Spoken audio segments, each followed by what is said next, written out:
ശബരിമല ശ്രീധർമ്മശാസ്താവിനെ അല്ലെങ്കിൽ ശബരിമല അയ്യപ്പനെ മുഖ്യമന്ത്രി പിണറായി വിജയൻ വന്ന് മതാതീതമായ ഒരു പ്രതിഷ്ഠയുള്ള ഒരു ക്ഷേത്രമാണ് എന്ന് പറഞ്ഞു തെളിയിക്കേണ്ട ആവശ്യമൊന്നുമില്ല. കാരണം പിണറായി വിജയൻ ആരാണെന്നും ശബരിമല അയ്യപ്പൻ ആരാണെന്നും മലയാളികൾക്ക്, വിശ്വാസികൾക്ക്, ലോകമെമ്പാടുമുള്ള ആളുകൾക്ക് അറിയാം. മനസ്സിലായി. അതെന്താ നീ അങ്ങനെ ഒരു കുത്തും കോളും വെച്ച് സംസാരിച്ചു? അപ്പോൾ ഈ ഒരു പരിപാടി കൊണ്ട് അങ്ങനെ ഒരു സർട്ടിഫിക്കറ്റ് അടിച്ചു കൊടുക്കേണ്ട കാര്യമുണ്ടെന്ന് ഞാൻ കരുതുന്നില്ല. പിന്നെ പബ്ലിക് മെമ്മറി എന്ന് പറയുന്നത് ഷോർട്ട് മെമ്മറിയാണ് എന്ന് കരുതിക്കൊണ്ടുള്ള ഒരു പ്രസംഗമാണ് ഇന്ന് മുഖ്യമന്ത്രി നടത്തുന്നത് നമ്മൾ കണ്ടത്. അപ്പോൾ അത്രയും ഷോർട്ടാണോ മെമ്മറി എന്നുള്ളത് വരുന്ന തെരഞ്ഞെടുപ്പുകളിലെ ഫലം വെച്ചേ നമുക്ക് അറിയാൻ സാധിക്കുകയുള്ളൂ. അതൊന്നും പറഞ്ഞിട്ട് കാര്യമില്ല.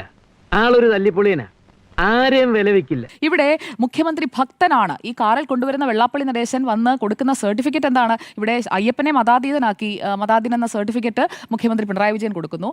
അതുപോലെ തന്നെ വെള്ളാപ്പള്ളി നടേശൻ മുഖ്യമന്ത്രി പിണറായി വിജയൻ കൊടുക്കുന്ന സർട്ടിഫിക്കറ്റ് എന്താണ്? അദ്ദേഹം ഭക്തനാണ്. എന്നാൽ ആ പ്രസംഗത്തിൽ ഞാനത് മുഴുവൻ കേട്ടതാണ്. ആ പ്രസംഗത്തിൽ ഒരിടത്തും തന്റെ ഭക്തിയെക്കുറിച്ച് മുഖ്യമന്ത്രി പിണറായി വിജയൻ പറയുന്നത് നമ്മൾ ആരും കേട്ടില്ല. അതൊക്കെ ഗോപാലകൃഷ്ണൻ ഒരു നമ്പർ അല്ലേ? ഇത് എന്റെ ഒരു നമ്പറാ. കളിക്കുന്നത് അതിൽ വേണ്ട തെണ്ടി.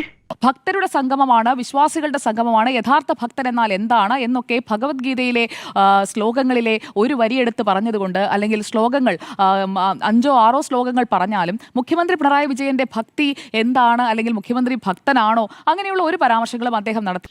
അവന്റെ സമനില തെറ്റിയിരിക്കുക പാവം. ശബരിമല അയ്യപ്പനോടുള്ള ഭക്തിയും ചേർന്നുകൊണ്ട് ഒരു പ്രത്യേക മുദ്രയും നമ്മൾ ഇന്ന് കണ്ടു. അത് ദേവസ്വം ബോർഡ് പ്രസിഡന്റിൽ നിന്നാണ്. ഇൻകുലാബ് വിളിക്കുന്ന രീതിയിൽ കൈമുഷ്ടി ചുരുട്ടി വിളിക്കുന്ന ശരണമയ്യപ്പ വിളി നമ്മൾ ഇന്ന് വേദിയിൽ കണ്ടു. അതിന്ന് കേരളത്തിന് ഇടതുപക്ഷം, അതുപോലെ തന്നെ ഈ സംസ്ഥാന സർക്കാർ മുന്നോട്ട് വെക്കുന്ന ഒരു പ്രത്യേക മുദ്രയാണ്. ഇനി അങ്ങോട്ട് ശരണം വിളിക്കുമ്പോൾ സ്വാമിമാരൊക്കെ ആഗോള അയ്യപ്പ സംഗമം എന്ന് പറയുന്നത് ഒരു ന്യൂ സ്റ്റാൻഡേർഡ് സെറ്റ് ചെയ്യുമെന്നാണല്ലോ പറയുന്നത്. അങ്ങനെയാണെങ്കിൽ ഇനി ശരണം വിളിക്കുമ്പോഴേക്കും എല്ലാവരും കൈ ഇങ്ങനെ ചുരുട്ടിപ്പിടിച്ച് സ്വാമിയെ ശരണമയ്യപ്പ എന്ന് പറഞ്ഞുകൊണ്ട് പോകണം എന്നുള്ളതാണോ ഉദ്ദേശിക്കുന്നത്?